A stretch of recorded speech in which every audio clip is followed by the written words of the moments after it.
आप खबरों का रुख करेंगे। दिल्ली से रायपुर लौटे डिप्टी सीएम टीएस सिंहदेव ने मुख्यमंत्री आवास पर सीएम भूपेश बघेल से मुलाकात की।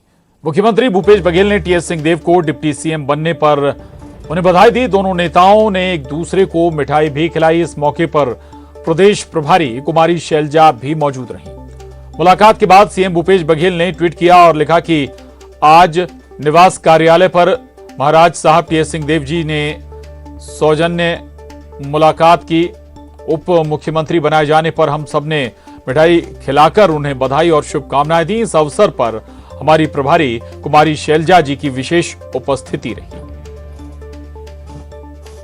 तो ये तस्वीरें, एक्सक्लूसिव तस्वीरें आपको बता दें। आज मुख्यमंत्री आवास पर छत्तीसगढ़ के डिप्टी सीएम टीएस सिंहदेव ने मुख्यमंत्री भूपेश बघेल से मुलाकात की। औपचारिक मुलाकात और दोनों ने एक दूसरे को मिठाई भी खिलाई। इस दौरान छत्तीसगढ़ कांग्रेस प्रभारी कुमारी शैलजा भी मौजूद रहीं। आपको बता दें, कल रात को ही टीएस सिंहदेव को डिप्टी सीएम बनाने का ऐलान किया गया था और आज मुख्यमंत्री आवास पहुंचे थे छत्तीसगढ़ के डिप्टी सीएम टीएस सिंहदेव।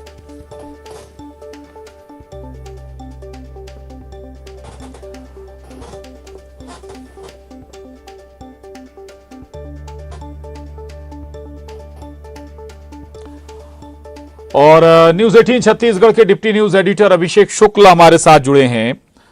आपसे समझना चाहेंगे, आज ये मुलाकात हुई है, ये हम कयास आगे हम माने या एज्यूम करें कि भाई आगे अब किसी भी तरह के कोई कयास छत्तीसगढ़ में कांग्रेस की सियासत से जुड़े नहीं लगेंगे?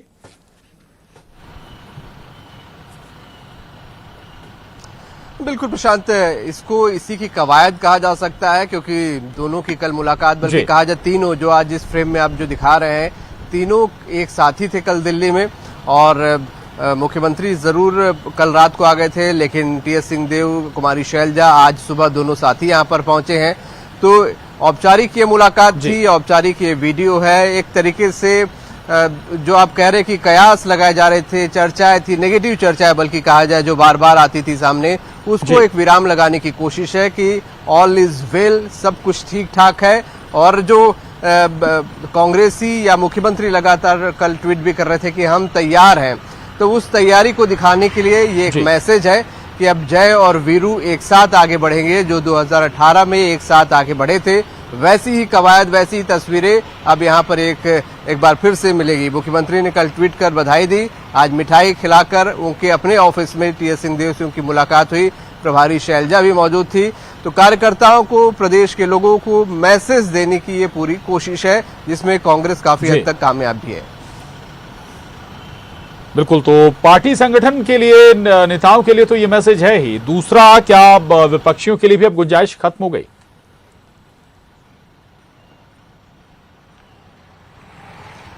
देखिए, कल से लगातार विपक्षी हमला कर रहे हैं। खैर, विपक्षी का काम है, विपक्षी दलों का, कि उसमें अपने फायदे की कोई चीज जरूर निकाले, और बीजेपी इसमें निकाल भी रही है। उन्होंने बधाई भी दी है टीएस सिंहदेव को, तो कोई 2.5 महीने के, कोई 90 दिन के, कोई 4 महीने की बधाई दे रहा है डिप्टी सीएम कहते हुए। तंज कस रही है बीजेपी, और उनका कहना है कि कोई कह रहा है कि सिंहदेव का अपमान है, कोई कह रहा है इससे कांग्रेस को फायदा नहीं होगा, डैमेज कंट्रोल की कोशिश है। बहुत सारी बातें हैं। विपक्ष है, लगातार आरोप लगा रहा है, अपने अपने तरीके से इसकी व्याख्या विपक्ष कर रहा है।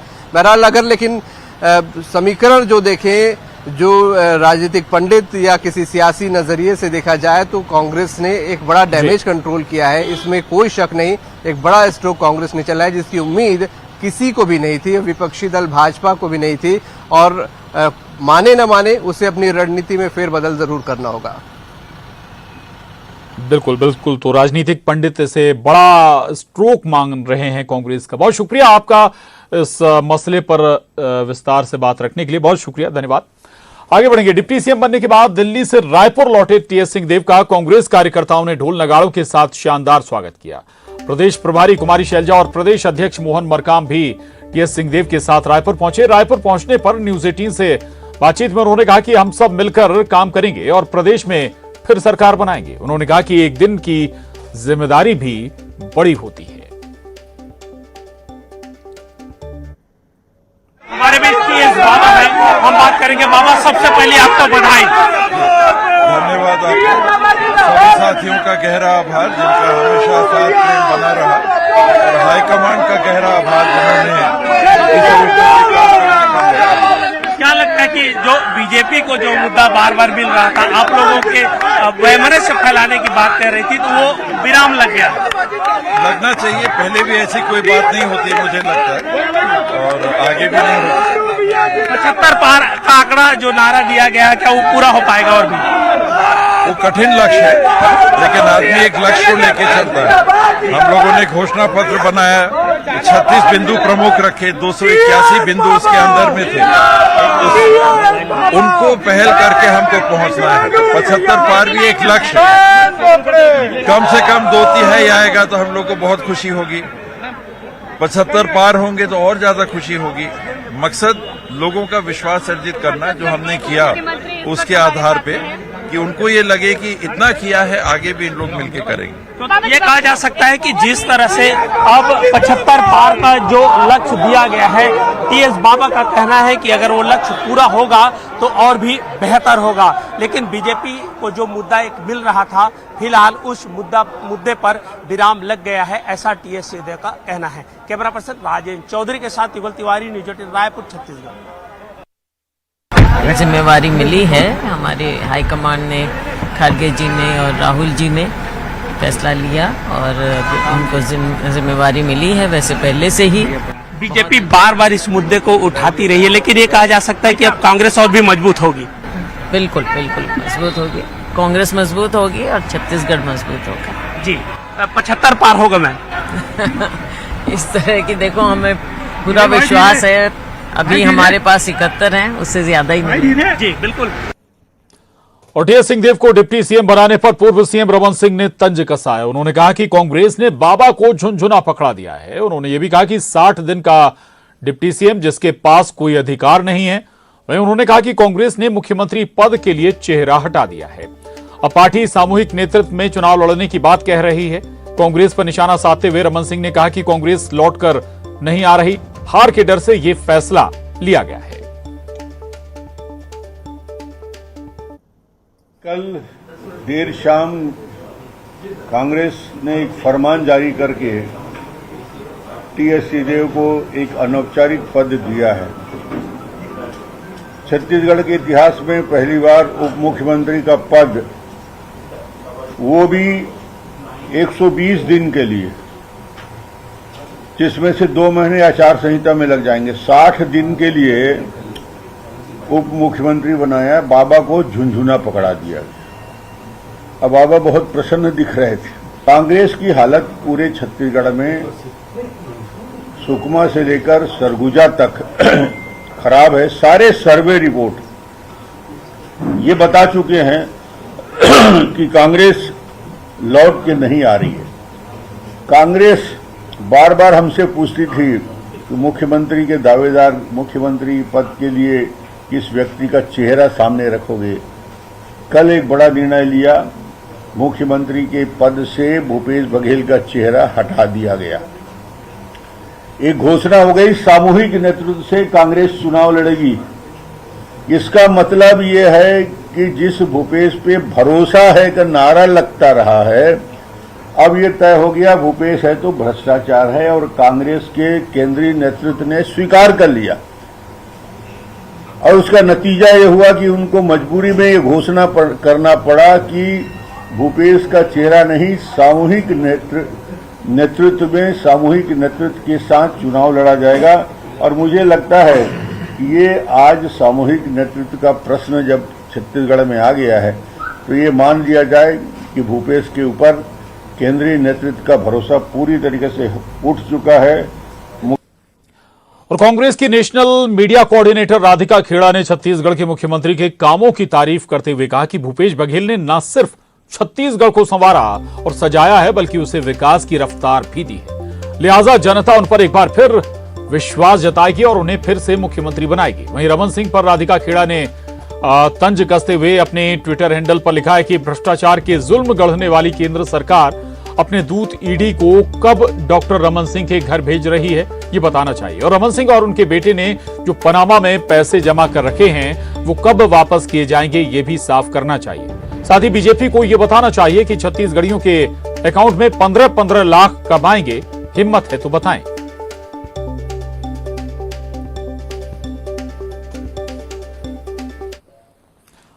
और दिल्ली से इस वक्त की बड़ी खबर है। बीजेपी सूत्रों के हवाले से यह बड़ी खबर, मध्य प्रदेश छत्तीसगढ़ संगठन में बड़े बदलाव के संकेत हैं। कल प्रधानमंत्री नरेंद्र मोदी और गृह मंत्री अमित शाह की मैराथन बैठक हुई थी और इस मैराथन बैठक में बीजेपी राष्ट्रीय अध्यक्ष जेपी नड्डा और संगठन मंत्री बीएल संतोष भी मौजूद थे। सूत्रों के हवाले से खबर है, संगठन में बड़े बदलाव पर चर्चा हुई है। प्रदेश अध्यक्ष से लेकर संगठन पदाधिकारी भी बदले जाने पर चर्चा हुई है। तो प्रदेश अध्यक्ष से लेकर संगठन पदाधिकारी बदले जा सकते हैं मध्य प्रदेश छत्तीसगढ़ में।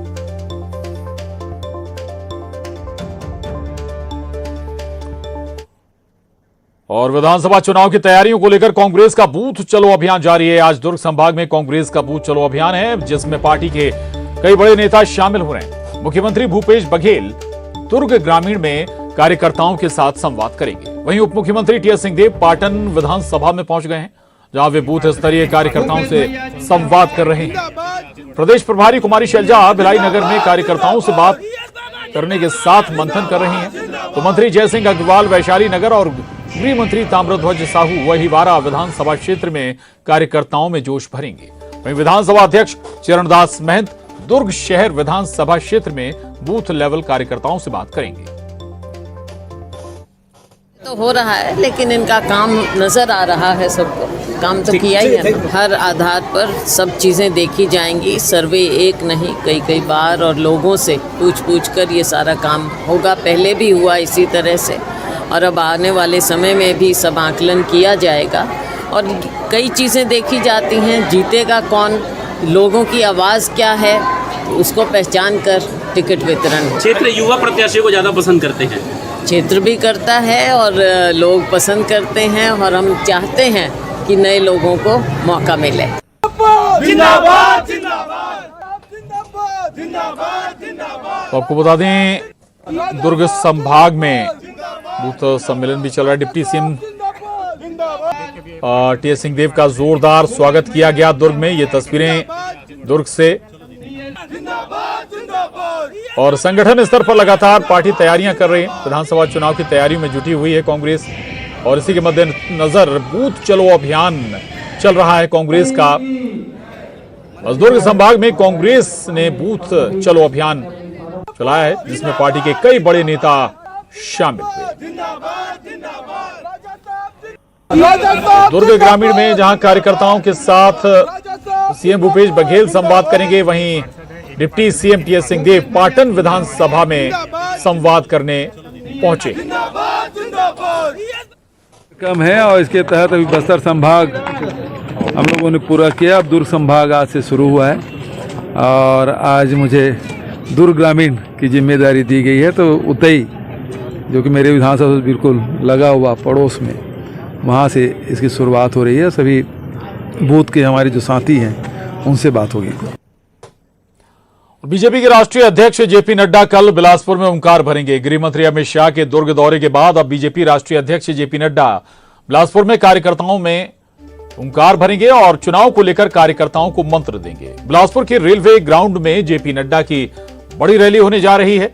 रैली को लेकर बीजेपी की तैयारियां पूरी हो रही हैं।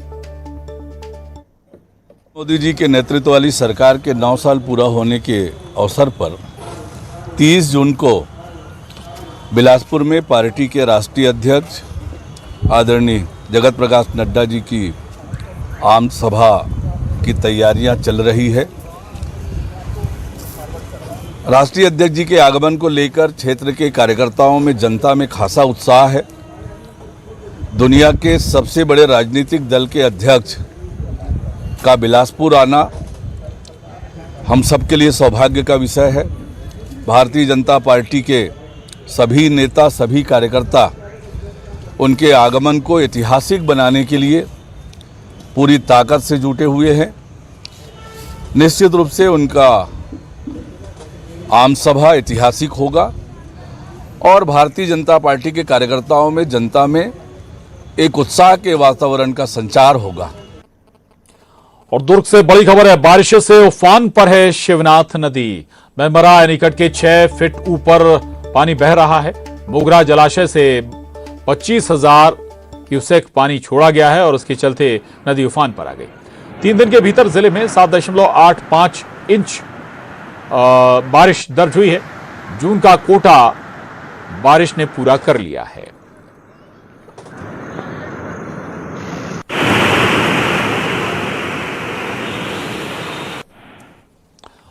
और अब रुक करेंगे सिटी टॉप 20 का। डिप्टी सीएम टीएस सिंहदेव पहुंचे